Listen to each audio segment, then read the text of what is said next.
Phone call తో మీ బంగారాన్ని విడిపించి ప్రెజెంట్ మార్కెట్ రేట్ కే కొని బ్యాలెన్స్ అమౌంట్ ని క్యాష్ గా లేకపోతే సమానమైన బంగారాన్ని మీకిస్తుంది అక్షయ గోల్డ్ హబ్.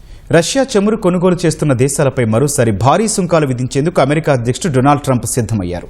మాస్కోతో చమురు వ్యాపారం చేస్తోన్న భారత్, చైనా వంటి దేశాలపై 500% సుంకాలు విధించేందుకు ట్రంప్ సర్కారు ప్రణాళికలు చేస్తోంది. అందుకు సంబంధించిన ద్వైపాక్షిక ఆంక్షల బిల్లుకు ట్రంప్ గ్రీన్ సిగ్నల్ ఇచ్చారు. వచ్చే వారం ఓటింగ్ జరిపి బిల్లును కార్యరూపంలోకి తీసుకురానున్నట్లు రిపబ్లికన్ సెనేటర్ లిండ్సే గ్రాహం వెల్లడించారు.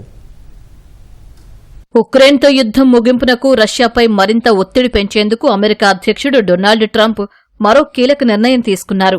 మాస్కోను ఆర్థికంగా దెబ్బతీసేందుకు ద్వైపాక్షిక ఆంక్షల బిల్లుకు ట్రంప్ పచ్చజెండా ఊపారు. ఇందులో భాగంగా రష్యా నుంచి చమురు కొనుగోలు చేసే భారత్, చైనాపై సుంకాలను 500% పెంచేందుకు సుముఖత వ్యక్తం చేసినట్లు Republican senator Lindsay Graham X వేదికగా పేర్కొన్నారు. ట్రంప్తో భేటీ అయ్యి పలు కీలక అంశాలపై చర్చలు జరిపినట్లు గ్రాహం తెలిపారు.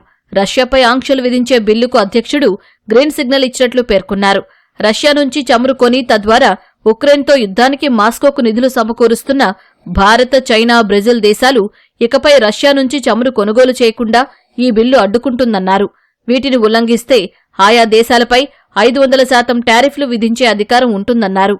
ఈ బిల్లుపై త్వరితగతిన ముందుకు సాగుతామన్న గ్రాహం దీనిపై వచ్చే వారం ఓటింగ్ జరగనున్నట్లు వెల్లడించారు. యుద్ధం ఆపేందుకు సిద్ధమంటూ పుతిన్ మాటలు చెబుతూనే అమాయకులను చంపుతున్నారని గ్రాహం మండిపడ్డారు. రష్యా చమురు కొనుగోలుదారులలో చైనా మొదటి స్థానంలో ఉండగా భారత్ రెండో స్థానంలో ఉంది. మాస్కో నుంచి చమురు కొనుగోలు చేస్తుందని ఆరోపిస్తూ గత ఏడాది భారత్ దిగుమతులపై ట్రంప్ సుంకాలను 50% పెంచారు. ఈ నేపథ్యంలో వాణిజ్య ఒప్పందానికి సంబంధించి ఇరు దేశాల మధ్య చర్చలు కొనసాగుతున్న వేళ ఈ బిల్లుకు ట్రంప్ గ్రీన్ సిగ్నల్ ఇవ్వడం ఆందోళన కలిగిస్తోంది.